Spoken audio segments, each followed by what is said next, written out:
ऐसा कौन है जो मनुष्य को परमात्मा के नजदीक जाने से रोकता है? कौन रोकता है उसे? देखो एक बात बताओ, क्यों रोकता है? जो बुरी आत्माएं होती हैं हाँ वो जैसे भी तुम परमात्मा के याद करने की कोशिश करोगे, तुम ज्ञान मार्ग पे जाने की कोशिश करो, हाँ हाँ हाँ हाँ हाँ। तो ऐसी बुरी आत्माएं तुम्हें रेज मारकर वहां से जाने की रोकेगी। जैसे पहले साधु संत जो यज्ञ करते थे हाँ। तो ऊपर से राक्षस जो हड्डियां डालते थे। हाँ, रात हवन पे हड्डियां डाल देते। हाँ। हाँ, इसलिए तो राम ने उसको राक्षसों को मारा था ना, राइट। वशिष्ठ ऋषि वशिष्ठ के लिए हाँ, ले हाँ। गए थे। तो ये नॉर्मल लोगों का क्या हाल होता है? इनको कौन रोकता है परमात्मा की ओर जाने में? जो आत्मा बहुत पावरफुल होती है हाँ हाँ हाँ उसके अंदर कई जन्मों के फल के अंदर परमात्मा ज्ञान निमग्न होता है, एक जन्म का फल से नहीं मिलता। हाँ हाँ हाँ। अनेकों जन्म से परमात्मा को पास जाने का, परमात्मा ज्ञान चाहिए, आत्मा ज्ञान चाहिए, परमात्मा ज्ञान चाहिए, अनेकों जन्म तक वो ढूंढता रहता है, तब परमात्मा ज्ञान इमर्ज होता है। जैसे आपने कहा था कि ब्रह्म ज्ञान तो कितने भाग्यशाली आत्माओं को ब्रह्म ज्ञान होता है। देखो, ब्रह्म ज्ञान इमर्ज करना, मनुष्य आत्माएं कई जन्म लेती हैं तब ब्रह्म ज्ञान तक पहुंचती हैं, और फिर ब्रह्म ज्ञानी आत्मा जब जीवन को अंतिम जन्म में जीवन धारण करती है तो बहुत ऊपर के लेवल में इमर्ज होती है। बीच में नहीं, सीधी आत्मा बिंदी बन जाती है। क्या बन जाती है? आत्मा बिंदी बन जाती है। हाँ, सूक्ष्म शरीर नहीं होता। हाँ। सूक्ष्म शरीर के बजाय ब्रह्म ज्ञानी निराकार को याद करते। क्या है? ब्रह्म ज्ञानी को पता है जैसे ज्योतिर्लिंग होता है, शिव निराकार होता है ना परमधाम में, ऐसे वो ब्रह्म ज्ञानी शिव निराकार को याद करते हैं।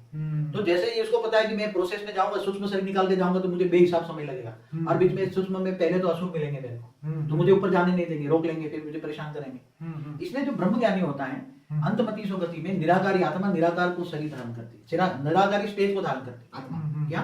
उसका सूक्ष्म शरीर नहीं होता। तो यहाँ तो आत्मा निराकार शरीर, एक मिनट, आत्मा निराकार बिंदु बनकर सीधा परमधाम में चली जाती है। उसको ब्रह्म ज्ञानी को ब्रह्म ज्ञान प्राप्त होता है। यही ब्रह्म ज्ञान, आत्मा को निराकारी स्टेज बनकर सीधा परमधाम, एक सेकंड में, उसको ब्रह्म ज्ञान कहते हैं। तो बाबू जी, यहाँ पे जो मनुष्य को ये परमात्मा की ओर जाने में जो रोकते हैं, जैसे उनके ही रिलेटिव है, जैसे कृष्ण ने भी बोला ना कि कौन जिएगा कौन मरेगा तेरी समस्या नहीं है, लेकिन आजकल समस्या यही है कि कोई अच्छा काम करने जाता है तो सब उसके रिलेटिव ही उसको बोलता है ये कहाँ फंस गया, ये क्या कर रहा है, ये कर रहा है। तो ये उसको रोकने वाले क्यों आ जाते हैं बीच में? देखो ऐसा है, ये संसार में 99.99 नेगेटिव लोग रहते हैं। कितना? ओके। नेगेटिव लोग रहते हैं, मायावी लोग रहते हैं। इसलिए कोई अच्छा कार्य करने जाओ, आज भी तो तुम्हारे आज जो ज्ञान चल रहा है, जो जितने भी दुनिया पर जो ज्ञान चल रहा है, उससे ऊपर का तुम ज्ञान दोगे, परम ज्ञान दोगे तुम, और जो किताबों में नहीं लिखा है, जो परम ज्ञान है वो किताबों में नहीं लिखा, परम ज्ञान को दे नहीं सकता, न लिख सकता है। ठीक है। जैसे वेद व्यास ने जो लिखा, वेद उपनिषद पुराण जो भी लिखा, ठीक है, मगर वो अपनी दिव्य दृष्टि से लिखा। राइट। मगर परम ज्ञान तो कोई लिखा नहीं सकता। राइट। तो अगर तुम परम ज्ञान, परम सत्य ज्ञान दोगे तो ये धरती पर रहने वाले अपोज करोगे।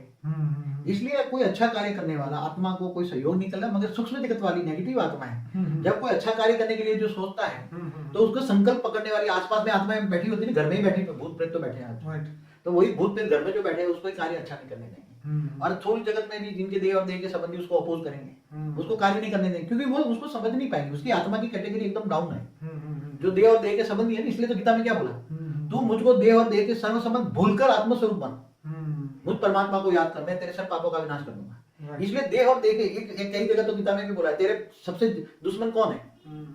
जो अर्जुन को ज्ञान दिया, क्या बोले, जो सामने तेरे जो खड़े हैं देह और देह के संबंधी गुरु, भीष्म पितामह जो खड़े हैं, ये सभी ये जिंदा लाशें हैं। क्या है?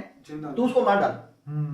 इसलिए कई जगह भी बोला है तुम्हारे सबसे बड़े दुश्मन कौन है? देह और देह के संबंधी, क्योंकि अच्छा कार्य करेंगे तो नहीं, तुम्हें करने भी नहीं देंगे, बीच में विघटन डालेंगे। इसलिए देह और देह के सर्व संबंध भूलना ही है उनको, कोई हमें सहयोग दे या ना दे हमें देखना नहीं है। इसलिए लोकलाज को पहले त्यागना है। जो अच्छा कार्य करता है ना, उसको ये पहले पता होता है कि मुझे गालियां देंगे लोग, समझे? जब सत्य होता है तो परम सत्य हमेशा कड़वा होता है। क्या होता है? इसलिए जो परम सत्य को जानने वाला है, परम सत्य को करने वाला है, उसको दुनिया भर की गालियां खानी पड़ती है, पत्थर खाने पड़ते हैं, इसलिए अच्छा कोई उसको सहयोग नहीं देंगे। हाँ, वो एक जगह मैंने पढ़ा भी था फेसबुक में कि झूठ बोलने वाले तो चिल्ला चिल्ला के बोलते हैं, और सच बोलने वाले तो उसके पास कोई होता ही नहीं है। देखो, असत्य की दुनिया में सत्य बोलना आजकल बहुत कड़वा है।